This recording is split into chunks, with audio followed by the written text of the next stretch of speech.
You guys want to know a quick tip? I love giving quick shadow work tips because I think it's important, especially because in the realm of shadow or 7D, there's a lot of projection happening. And you can literally get into a projection-oriented conversation with someone if you know what you're doing, by indirectly communicating or responding to their projection that they don't realize they're projecting. That's a different video. I call it shadow cruising. But a quick tip I wanted to share in this video was this. You can tell that someone hasn't honed or touched their shadow or has no awareness of it when in moments of reciprocity or lack thereof. So for example, let's say you're doing something for someone. Going out of your way to do something for someone in that moment. And you call them and ask them if they can do something just as quick and painless for you. Something happens, an obstacle happens, they get frustrated and they say, I don't know why you're asking me to do all this and this and that.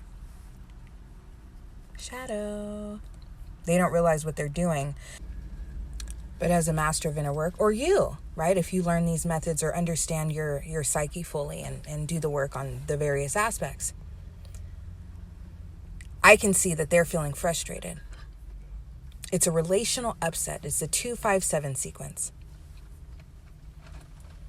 And that frustration, energetic transference, their shadow is desiring to make me feel that same level of frustration. So it's very interesting. But then if you bring it to someone's conscious mind, attention, they'll switch up. That's how you know it's shadow. That's how you know it's subconscious, unconscious. Because when you bring it to the forefront to their conscious mind, they switch it up. And you might say, Demetra, well, how is that the shadow, right? Just because they don't want to do something for you. The conscious mind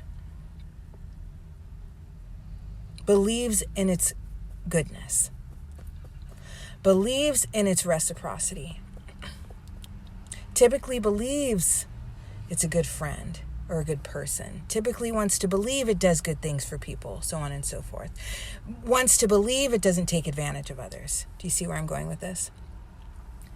It is the shadow that doesn't care about any of that. It is the unconscious mind and a certain aspect of the psyche that doesn't care about that, who has a very different duty. You understand? Protection through attack. That includes protecting the ego in moments of stress. This is why it's funny.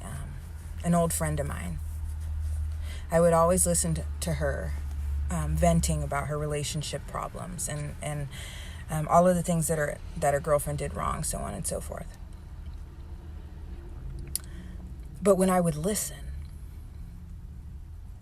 she'd literally be venting about things that she herself did in other situations. Do you see where I'm going with this?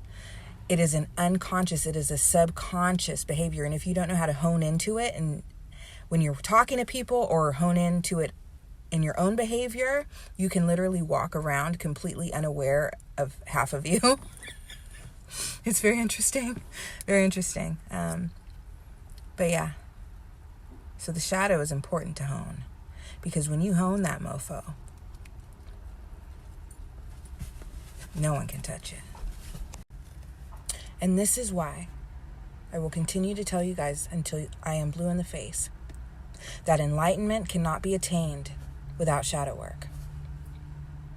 You cannot be walking around this world out of control relative to your own unconscious and subconscious mind. It doesn't work like that. Because then you can be controlled by others. Enlightenment entails literally walking around, existing, interacting with full conscious awareness of yourself. Full mindfulness at all times. Thinking before proceeding to speak or respond.